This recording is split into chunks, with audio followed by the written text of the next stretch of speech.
ओम नमः शिवाय, जय महाकाल। आप सबको पता है कि वैशाख महीने की अमावस्या तिथि पड़ रही है और इस पूरी वीडियो में हम लोग 4 सबसे प्यारे उपाय की बात करेंगे जो कि आपको अमावस्या के दिन करने होंगे। पूज्य गुरु जी की कथा जो सुन के बहुत अच्छे से आपको बताऊंगा, ठीक है। पहले उपाय की हम लोग बात करेंगे जो कि आपको दीपक से करने होंगे। दूसरा उपाय आपको तुलसी माता के पेन से करने होंगे। तीसरा उपाय सफ़ेद कपड़ा लेना या फिर सफ़ेद रुमाल लेना होगा, उससे करना है। और चौथा उपाय बेलपत्र और चंदन से करना है ना। इन सभी उपाय को बहुत ही विस्तार से बताऊंगा, सिर्फ आप सुनते जाएं, समझने की कोशिश करिएगा। सबसे पहले उपाय की बात करते हैं जो कि आपको दीपक से करने होंगे ना।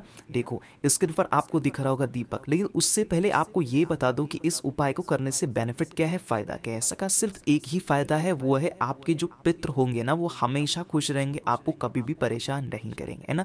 कहोगे भैया पितृ को खुश रहने से फायदा क्या होगा? जब हमारे पितृ खुश होंगे तो कभी धन संपदा की कमी नहीं होगी, हमारे घर में बीमारी नहीं होगी, लड़ाइयाँ नहीं होगी, है ना। चलो समझते हैं कैसे करना है। स्क्रीन पर आपको एक को दीपक दिख रहा होगा, दिख रहा है ना दीपक। आप क्या करेंगे, अमावस्या तिथि के दिन कोई सी भी अमावस्या पड़े, शाम के टाइम पे प्रदोष काल में एक घी का दिया लंबी बत्ती का, फिर से बोल रहा हूँ ध्यान से सुनना, एक घी का दिया लंबी बत्ती का लेकर के जाना।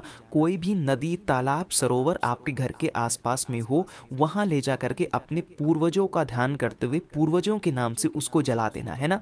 आपको ध्यान रखना होगा जो दीपक की बत्ती होगी वो लंबी बत्ती होगी और घी का दिया लगाना, ठीक है। कहोगे भैया जो दीपक का मुख होगा वो हम कौन से साइड करेंगे? देखो आपके पास दो ऑप्शन है। पहला ऑप्शन तो ये है कि अगर आप अपने पितरों के लिए जलाओगे तो जो दीपक का मुख होगा दक्षिण दिशा की तरफ होगा। कौन सी दिशा? दक्षिण दिशा। दूसरा, अगर आप धन संपदा के लिए लगा रहे हो तो उस दीपक का जो मुख होगा वो दक्षिण दिशा की तरफ नहीं होगा, किसी और तरफ होगा। लेकिन मैं आपसे कहूंगा कि आप वो दीपक अपने पितरों के लिए लगाना, क्योंकि अगर आपके पितर आपके पूर्वज खुश हैं तो हमेशा आपके घर में धन संपदा बनी रहेगी। यहीं पर लोगों को डाउट होगा, भैया हमारे घर के आसपास कोई भी नदी तालाब सरोवर नहीं है, हम क्या करें? कई ऑप्शन है आपके पास। अगर नदी तालाब सरोवर नहीं है तो आप चाहे तो उस दीपक को पीपल पेड़ के नीचे जला सकते हैं, आप चाहे तो उस दीपक को बेल पेड़ के नीचे जला सकते हैं, आप चाहे तो उस दीपक को वट वृक्ष के नीचे जला सकते हैं। इन तीनों पेड़ों में से किसी एक पेड़ के नीचे जला सकते हैं, है ना। अब पेड़ भी नहीं है आपके घर के आसपास, आप बहुत बड़े शहर में रहते हो, तो एक चीज़ तो आपके घर में होगी आपके यहाँ जो किचन होगा जहाँ पे खाना बनता है या फिर जहाँ पर आप पीने के लिए पानी रखते हैं, वहाँ पर आप ले जा करके उस दीपक को जला देना अपने पूर्वजों के नाम से। जो भी व्यक्ति अमावस्या तिथि के दिन अपने पूर्वजों के नाम का एक घी का दिया लंबी बत्ती का, जितनी जगह मैंने बताई वहां में से किसी भी एक जगह जला देता है, उनके पितृ हमेशा खुश रहते हैं, कभी भी परेशान नहीं करते, ठीक है। बात आई समझ में? तो पहले उपाय की बात हमने यहाँ पर कर ली है जो कि आपको दीपक जलाना था। आगे बढ़े, दूसरे उपाय की हम लोग बात करते हैं तुलसी के पेड़ की, है ना। देखो जो महीना चल रहा है, कौन सा महीना चल रहा है? ये है वैशाख का महीना, अरे है ना। तो आपको ये भी मैंने कई बार बता रखा है कि जो वैशाख के महीने में एक नियम बना के कोई काम करता है तो कभी भी उससे घर में धन संपदा की कमी नहीं होती, है ना। तो अमावस्या तिथि है, अगर अभी तक आपने कोई नियम नहीं बनाया तो आगे से बना लो कि अमावस्या से जितने भी दिन वैशाख के महीने बचे हुए हैं, वैशाख के दिन बचे हुए हैं, उसमें ये काम करूंगा। देखो आपको एक नियम बनाना है, या तो बेल पेड़ के नीचे या फिर वट वृक्ष के नीचे या फिर पीपल पेड़ के नीचे या फिर तुलसी माता के पेड़ के नीचे आप डेली एक लोटा जल चढ़ाएंगे। यह एक नियम बना ले कि अमावस्या तिथि से मैं स्टार्ट करूंगा या फिर करूंगी, और जितने जितने पेड़ मैंने आपको दिखाया, तुलसी माता का पेड़, पीपल का पेड़, वटवृक्ष का पेड़ या फिर बेल का पेड़, इन सभी पेड़ों में से किसी भी एक, सभी पेड़ों पर लगाने की जरूरत नहीं है, किसी एक पेड़ को नियम बना करके डेली एक लोटा जल चढ़ाना स्टार्ट कर दो।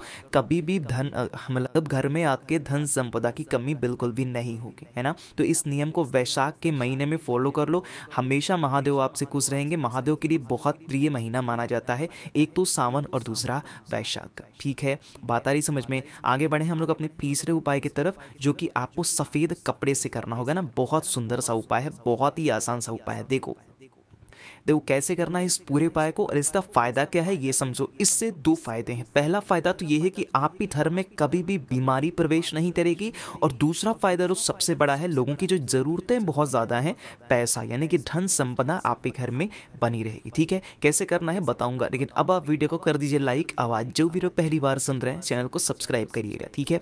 देखो हमें जरूरत कौन सी चीज की पड़ेगी, यहाँ पर आपको एक रुमाल दिख रहा होगा जो कि सफेद कलर का है ना। इसी तरीके से आपको भी कोई ना कोई सफ़ेद कपड़ा लेना है, चाहे तो नया ले लो या फिर पुराना ले रहे हो तो साफ़ सुथरा होना चाहिए। ठीक है, ले लिया, आगे बढ़ें। आपको ज़रूरत होगी एक सफ़ेद फूल की। सफ़ेद फूल पूरा ना मिल पाए तो इसकी एक छोटी सी पंखुड़ियाँ ही ले लोगे तो भी काम चल जाएगा। ले लिया, आगे बढ़ें। फिर जो सबसे ज़्यादा ज़रूरी बात है वो है 108 चावल के दाने। कितने? 108 चावल के दाने आपको लेने होंगे, जो कहीं से टूटे हुए बिल्कुल भी नहीं होने चाहिए, एकदम खड़े खड़े चावल के दाने लेना। ले लिया, आगे बढ़ें। फिर क्या करोगे, जो मैंने आपको बताया 108 चावल के दाने, सफ़ेद फूल और एक रुमाल। रुमाल में 108 चावल के दानों को डालोगे, एक सफ़ेद फूल को डालोगे, उसकी पोटली बनाओगे। ठीक है, दूसरा काम क्या करोगे? दूसरा काम करोगे, आपके घर में जहाँ पर भी आरओ लगा हो, जहाँ पर पीने का पानी रखते हैं ना, वहाँ पर ले जा करके आपको उसको रख देना होगा। ठीक है, कोई भी आपके विश हो, जिस भी कामना से रखना हो, उस कामना से उसकी पोटली बना करके आरओ के पास जहाँ पीने का पानी रखते हो वहाँ पे रख देना। कहोगे भैया कब तक रखा रहने दें? देखो, जैसे मान लीजिए कि आपने 20 तारीख यानी अमावस्या के दिन रखा, तो 20 को रखा रहने दो, 21 को रखा रहने दो और 22 को रखा रहने दो। ये 3 दिन रखा रहने दो। 23 तारीख को 22 तक रखा रहा है तो 23 तारीख को आप उस पोटली को उठाओ। ठीक है, उठाने के बाद क्या करेंगे, आप एक काम करना, एक घी का दिया गोल बत्ती का, कौन सा? घी का दिया गोल बत्ती का भी आप अपने साथ ले लेना, और घी का दिया गोल बत्ती का ले जाना और महादेव के शिवलिंग के पास उनके मंदिर में अपनी मनोकामना कहते हुए प्रज्वलित कर देना, जला देना। यह काम आप कभी भी कर सकते हैं, सुबह करना चाहो सुबह करो, शाम को करना चाहो शाम को करो। ठीक है, इतना काम कर लिया। उसके बाद जो आपके हाथ में सफ़ेद कपड़े की पोटली है, कोई भी व्यक्ति आपके घर के आसपास रहते हो, कोई ब्राह्मण हो, पंडित हो, कोई भी हो, उनको ले जा करके आप उस पोटली को दे देना। अब तो होगे भैया एक बात बताओ, उसमें तो ना रुपए हैं ना पैसे हैं, तो जो ब्राह्मण होंगे, पंडित जी होंगे, कितना गुस्सा करेंगे मेरे ऊपर कि लाके खाली सफ़ेद कपड़ा दे रहा है, पागल समझे मुझे। देखो, तो गुस्सा नहीं करते। देखो, एक ऑप्शन आपके पास और है, जो भी सौभाग्यशाली स्त्री आपके घर में हो, जिनकी शादी हो गई हो, चाहे आपकी बेटी हो, चाहे आपकी बहू हो, चाहे आपकी बहन हो, जिसकी शादी हो गई हो, उस शादीशुदा लेडी को आपको उस पोटली को दे देना है। साथ ही साथ जितनी आपकी क्षमता हो कुछ दक्षिणा भी उनको दे देना और उनको कह देना इसको आप संभाल करके रख लो। कभी भी आपके घर में धन संपदा की कमी नहीं होगी। जो भी मनोकामना से इस उपाय को आप करोगे वो सारी इच्छाएं पूरी जरूर होंगी। कहोगे भैया हम किसी लेडी को भी देंगे जो शादीशुदा होंगी, वो कहेंगी पता नहीं क्या तोड़का वगैरह करके दिया है, हम कैसे ले लें? तो अगर आप किसी ब्राह्मण को, किसी पंडित को दे रहे हो तो उनको भी कुछ दक्षिणा दे देंगे। अगर वो दक्षिणा देंगे आप तो वो आराम से ले लेंगे। कह देना भैया, कह देना पंडित जी मेरी एक मनोकामना थी जो पूरी हो गई है, आप इसको ले लीजिए, तो वो ले लेंगे। ठीक है, तो 3 उपाय की बात हमने यहाँ पर कर ली है, जो कि तीसरा उपाय सबसे प्यारा था, जो कि आपकी कोई भी मनोकामना को पूरी कर सकता है ना। आगे बढ़े हम लोग अपने चौथे उपाय की तरफ, जो कि आपको बेलपत्र और चंदन से करना होगा, है ना। ये भी विश आपकी जो अधूरी रहती है, पूरी नहीं हो पा रही है, तो आप इस कामना से इस उपाय को करिएगा। स्क्रीन पर आपको बेलपत्र दिख रहा है ना। बेलपत्र आप क्या करेंगे, बहुत ही प्यारी सी एक छोटी सी बेलपत्र लेना। ठीक है, ले लिया बेलपत्र। बेलपत्र को लेने के साथ साथ आप एक काम करेंगे, आप एक चावल का दाना भी लेंगे जो कहीं से टूटा हुआ बिल्कुल भी नहीं होना चाहिए। ठीक है, एक ही चावल का दाना लेना, ज़्यादा नहीं लेना। साथ ही साथ आपको लेना होगा एक चंदन, किसी भी कलर का। ये तो अबीर मैं आपको दिखा रहा हूँ, अबीर नहीं लेना, चंदन लेना है किसी भी रंग का, चाहे तो पीला ले लो या फिर लाल ले लो, है ना। जो अबीर आपने लिया है ना, उस अबीर की एक बड़ी सी बिंदी आप बीच वाले पत्ते पे लगाओ। कितनी? एक बड़ी सी बिंदी बीच वाले पत्ते पे श्री शिवाय नमस्तुभ्यम का स्मरण करते हुए लगा देना।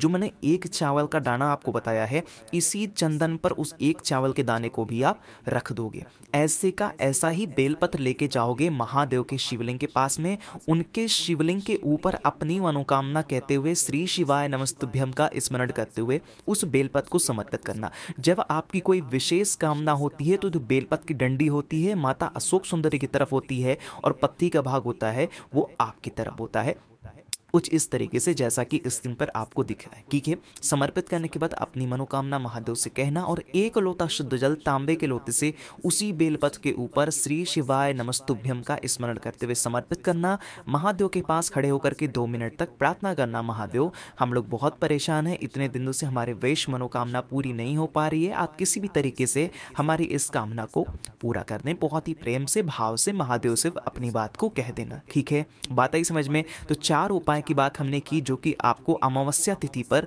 जरूर करना चाहिए। कोशिश की मैंने अच्छा समझाने की। वीडियो पसंद आई हो तो लाइक कर दें। आवाज जो भी लोग पहली बार सुन रहे हैं चैनल को सब्सक्राइब जरूर करिएगा। ओम नमः शिवाय, जय महाकाल।